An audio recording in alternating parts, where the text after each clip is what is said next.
Welcome back to the program. Time for our check of the markets, the business report. And in fact, it's been a pretty weak day on the markets, the local market giving back the gains we saw yesterday. Meanwhile, expectations growing that the Reserve Bank may in fact cut interest rates even deeper than had been expected. Sky News business reporter Chris Kohler joins me now for a look at it all. Chris, let's start with the markets today. Why a little sombre?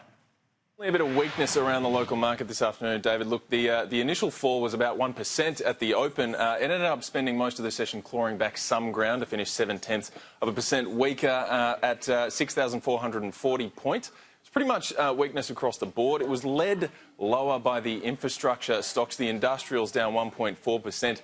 The worst performer of the day, Downer EDI, over 9% lost, most of that due to a downgrade on recommendation from Credit Suisse. Look, certainly some ongoing concerns about the trade war and the like. Look, it wasn't all bad news, though, I must say, David. There was a particularly interesting story behind the best performer of the day, which was Lynas, the rare earths miner here in Australia. It shot up 15.5% today to its highest level in a year. Reason behind that was that it's a big winner out of the US-China trade dispute. Because the latest in that saga is that China says that it's going to use its dominance in the rare earths space to hurt the US, potentially banning sales of rare earths from China to the US. Now, that's a basket of materials used for all kinds of things like smartphones, electric vehicles, even missiles. So the idea being that the US is going to have to buy their stuff from somewhere, and the biggest outside of China provider of rare earths is Lynas. So, you know, on just that uptick in the concerns there with the trade war, 15.5% for Lynas today.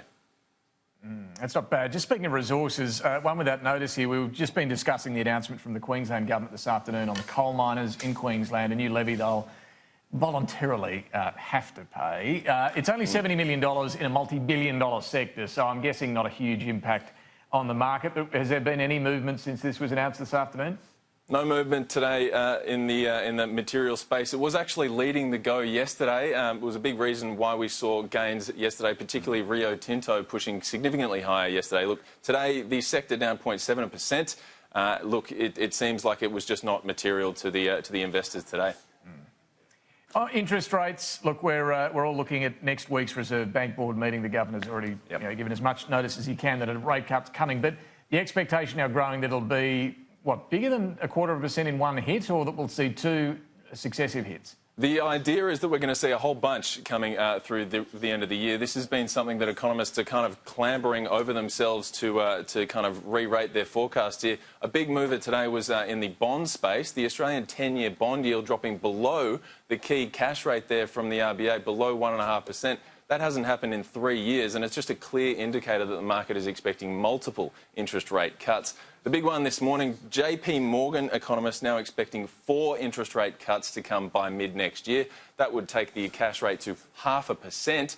Now, they're saying that there's going to be a cash rate cut in June, in August, November, and then maybe another one coming early next year. They're joining the likes of Westpac and Capital Economics. They say that there's going to be 3 interest rate cuts. Look, it certainly seems like on Tuesday we'll be talking about the first of a few.